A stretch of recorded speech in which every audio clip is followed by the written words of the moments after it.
Hey, good morning, you guys. It's Saturday. It's Kelly, and it's only about 7 o'clock in the morning, 32 degrees outside. But as you can see, the sun is shining right in my face, and I think I'm a little self-conscious because I'm hoping none of the neighbors are watching me out here filming by myself.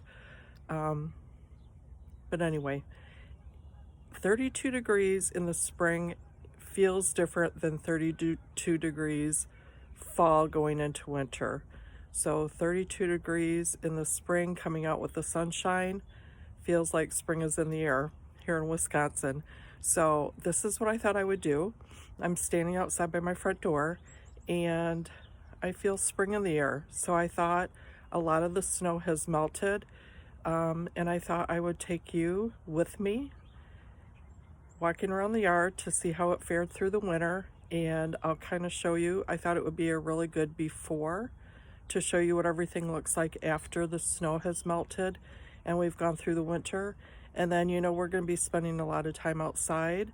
Hopefully you'll be spending time with me outside this spring, summer, getting the yard ready, because that is probably it's either equal to or a second love to stitching. But when it's nice outside, I've got to be out. So join me. We're going to walk around the yard, and I will start right by the front door. I'll be behind the camera, but I'll tell you exactly what I'm looking at. And even though it's dreary and everything is still in its dormant state, I hope that you'll enjoy this and think it's fun. So come along with me while I walk around the yard, okay? So we're going to start the tour. I'm standing up by the road by my mailbox, and right across the street between the two neighbors' houses is this really beautiful neighborhood pond. I wish we were on the pond. I wish you could see it more, but there is a little sliver of it. So I'll try to, I think, talk without getting out of breath while we walk the yard and I show you a few things. But this is our house.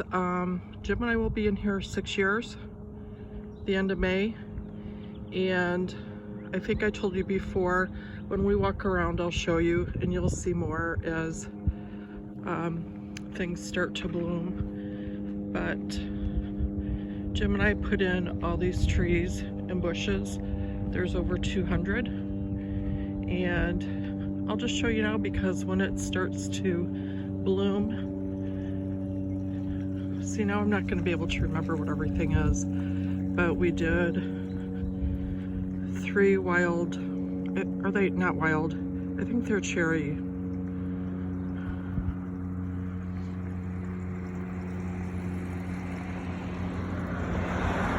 I'll let that car pass by. Anyway, the ranch was very, very plain. It didn't have anything. Jim and I added the trusses there. He added both columns. And we added, again, all these trees. And I really wanted to put a cupola over the garage. Jim thought it was too close to the chimney, so then he wanted to put it on the peak, and we didn't like it up there. So we think we're gonna do just a nice chunk finial up on the corner, or on the peak there. So just a very modest ranch, but it works perfectly for Jim and I. Enough room. You can see my sedums are all that will need to be cut down. Jim made the mailboxes. A cute feature in this older neighborhood is it's called lamplighter, and all the houses had the original lamppost with the lamplighter. So my pride and joy are these Cleveland pears that we put up on the side, and in the spring they are unbelievably gorgeous. We did 3, and then there's also 3 in the back.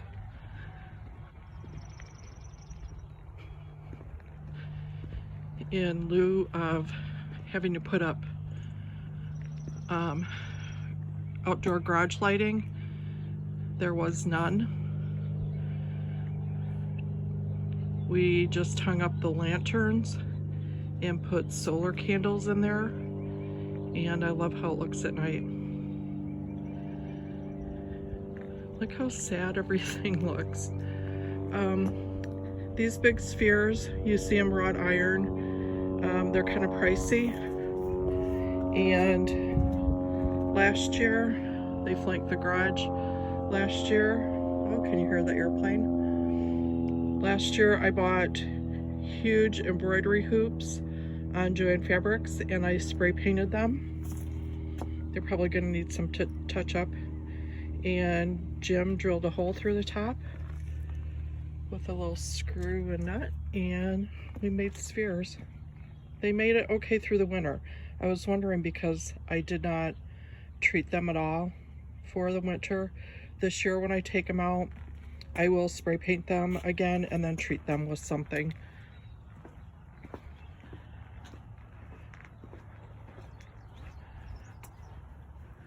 And those, oh, there sits my coffee. I was wondering where I put that. These do light up at night.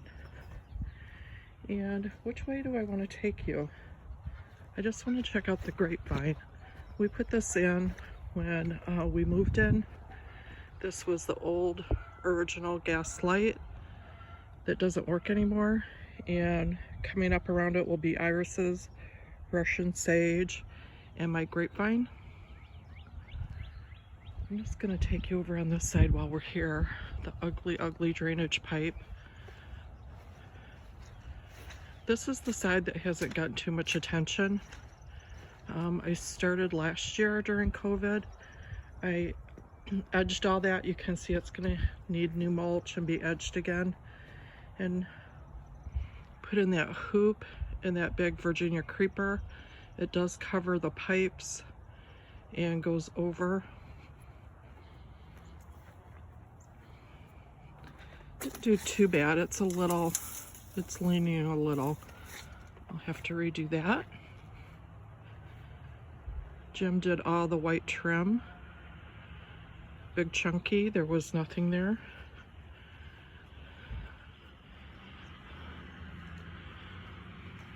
I hope this is interesting, not too boring, to see somebody else's, how somebody else fared the winter. There's a neighborhood. We're in Brookfield, Wisconsin. There's a neighborhood where Jim grew up. It's called Elm Grove. It is, if you Google it, I wonder if it says, one year it was like quaintest small town, or I don't know. Anyway, we drive around. Jim has a nice little convertible, and we drive around. That's our thing to do. And we pick up little things from all the old cool homes in Elm Grove. Sometime I'll take you on a tour with us. And we say, we could have that. We can do that. And this little horse head was one of them. They have a lot of these in Elm Grove at the older homes. And I found this on eBay for Jim for his birthday a couple years ago. It was just the head. It is the cast iron. And it didn't come with the post. But Jim used a PVC pipe and painted it. And you would never know. It looks like it came with it, doesn't it? So hopefully that little bed will be full of some kind of ground cover. I forgot what I put in there, phlox. And lavender will come up. This is my new area I did in the spring.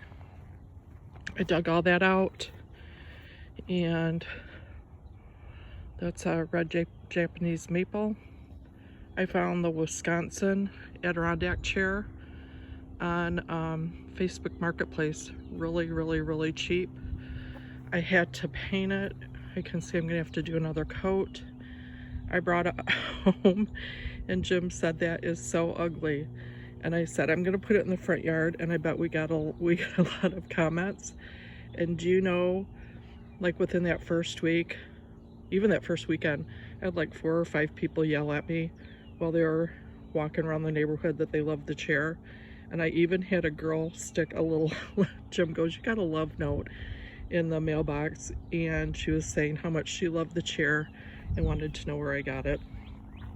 So anyway, we will revisit that. A lot of my baskets and pots I got at Goodwill or on Facebook Marketplace. That was one of them. As well as a lot of the plants and trees I actually got on Facebook Marketplace. So that is a raspberry that will be grown up. This whole side we put in, it was just all gravel, and it will have hostas and daylilies going up. It's so beautiful when it's in bloom. The little arbor I got on Facebook Marketplace for almost nothing. We put that in. It was very, very small. It's a smoke bush, a burgundy colored one. So the only thing that was here, this is our neighbors, but we put in all these little evergreens, the blue spruce, maples, the pine trees up front.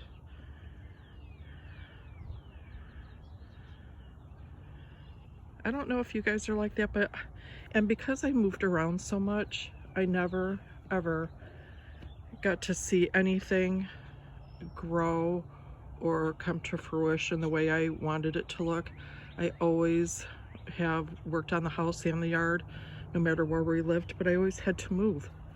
So I never got to see what it looked like in this. So this is very, very exciting for me that we get to live here and stay here and see everything grow. So this whole hedge here is, oh gosh, what is that? Dappled willow. And it gets the most beautiful pink flowers on it. Behind it there are, you can't see, are 3 more of the Cleveland pears. The last one over here died, like, I don't know if you can see, it's a lot shorter. It died our 2nd or 3rd winter. I don't know if you can see, so we had to put in a 3rd one, and it's a lot shorter, but it's coming along really, really good. This is our neighbor's lilac bush that, do you guys watch Linda Vodder on Potager? Is it Potager? Potager blog, I guess. Potager. And she talks about shared landscape, which is, you know, your neighbor's landscape and you being able to take advantage of it. So the cable box, which is really ugly, but when everything is in bloom, it gets hidden very well by the lilacs. And I have some daylilies that come up. And there is the bench I had in my bedroom against the wall where the exercise bike is. It's, you know, an inexpensive one from Hobby Lobby that's just some kind of chipboard or plywood. I will probably just staple gun it down and repaint that, but once again, spring, summer, it looks really cute tucked back there. So the only trees that were in our yard was this back wall of arborvitae, and then those arborvitae right there, straight ahead. This is a view of our back.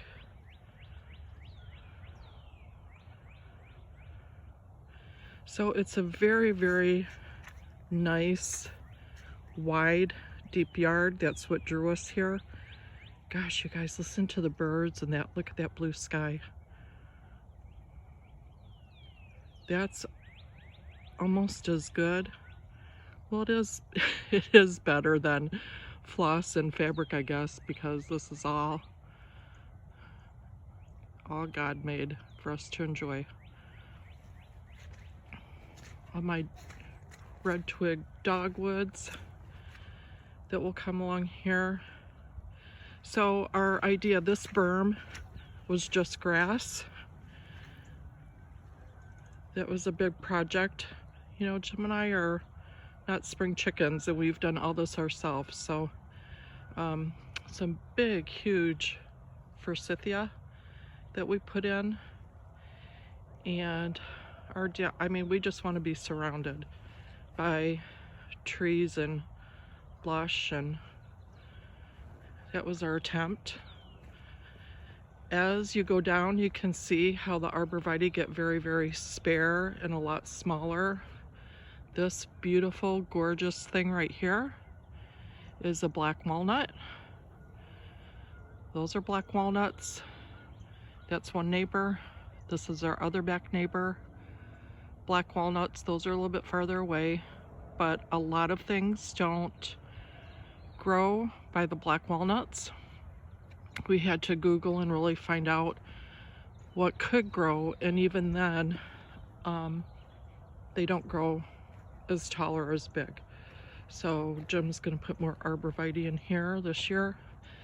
This, I think, is so interesting. So I'll show you why it doesn't have the leaves on it. This is so, so beautiful in the summer.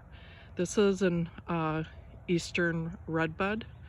They get the little lilac-y flowers all over them and the big heart-shaped leaves. My very favorite trees. We put in a few of them. And this one, it's on the hill, just right on the cusp of this little berm. So from here, when it gets the leaves on it, it looks like it's short and wide, but actually you can see, because of the black walnut, see if I can focus, that limb that kind of curves and goes to the right, and then this one bending forward.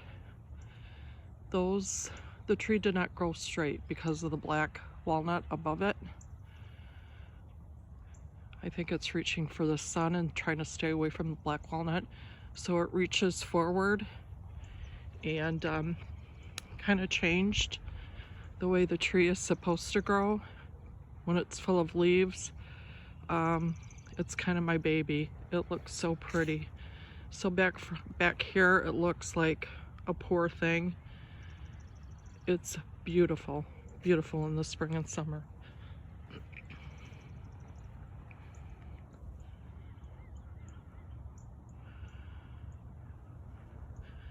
This back corner, because of the black walnut, I'm trying to kind of make it my woodland garden. You know, doing some hostas and some different things. I did a tree, dogwood, a pagoda, that's what I want to say, in the pot to see if it would grow that way. This poor birch tree, it does get leaves on it every year, but because of the black walnut, it doesn't grow, and we don't have the heart to, it's not totally dead. We don't have the heart to dig it up and even try to put it someplace else, because it is surviving. It just isn't growing tall and strong, but Jim's afraid if we move it totally, it's just gonna die. So we have left that. Well, you can see the frost still. It's almost like in the shape of the roof line there, where the sun hasn't hit the backyard yet. That whole back has been very boring. I put another dogwood in a pot over there. We'll see how that goes this summer. This is along the side where we started up front, where that Virginia creeper is. Some of these little pine trees, like this one, I'm going to show you something. Look at all that deer damage.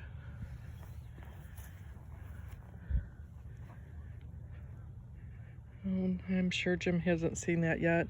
This, Jim's family has lake property up north here in Wisconsin, and some of these little pine trees, look how pretty that is.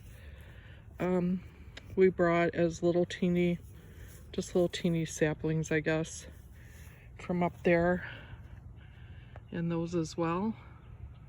And you can see the last one closer to the black walnut is not growing, and the other two are doing a lot better. And then we put in a row of the golden, the forsythia will get golden, and we put that there. So let's go back to the patio area.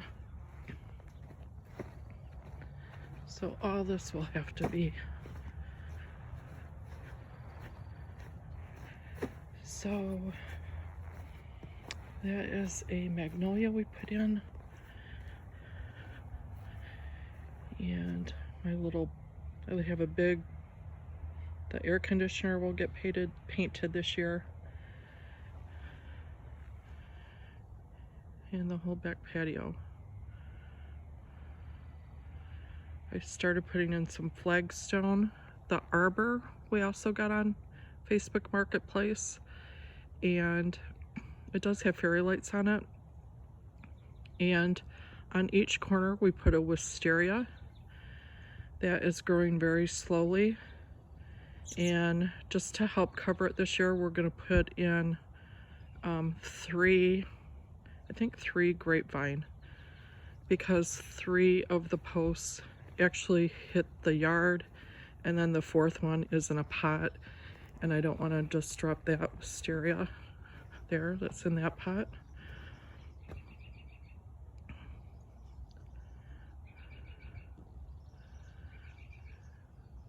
Of the family room and kitchen, that wicker couch there I got on Facebook Marketplace. You can see everything is just in storage mode right now. The copper pot turned upside down there. I see it needs a little bit of fixing after the winter. Looks like some of that strapping came down. That was the top, copper top of a cupola. And years and years ago I found it, just the top. Thought I would have a cupola made. And we know that didn't go very well so far. So I flipped it upside down and made it into a planter. The brick patio was here, so we were lucky about that. Okay, let's go over and see. My wreath came down, that goes there. And this big mishmash mess, I try to, my whole shelf is tipped. That I tried to put all my terracotta pots together for the winter, and they were covered with a tarp to try to keep them from cracking. But that shelf, it is filled with different pots. That is my herb garden that I fill with herbs. And then I had some tomatoes. I usually put tomatoes in this, and they had done very well, this old wash tub, but I moved it last year from a different spot and it didn't do as well. That sunflower stepping stone, oh gosh, it is very, very heavy. It's concrete. Rox and I, when we were in Florida together one year with our families, I found that and I said, I'm taking that home. And this is when I was still with Doug. It is so heavy.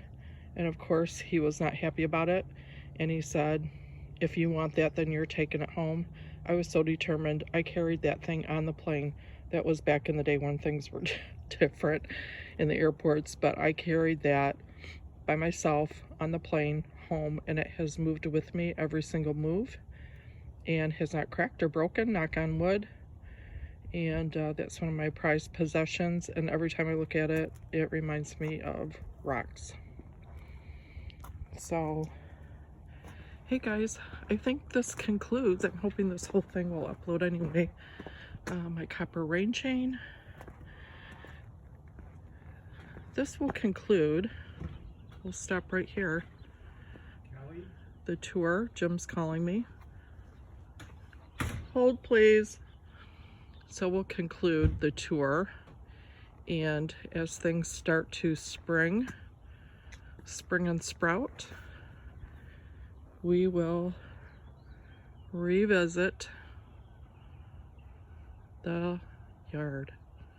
You guys have a great day. Hey, I'm going into sew and work on block of the month number 3, so I will probably see you later tonight or tomorrow. Okay? There's some blue sky and sunshine for you. Okay, see you later. Bye. Okay, I came back just to say bye in the proper way because Jim was trying to get my attention to tell me that he was going to Menards. So I just want to thank you all for taking this little tour with me of of an after winter pre-spring yard, so we can all see. I'll try to show you the back there, and we will come back and visit as things start to sprout. Okay, bye-bye.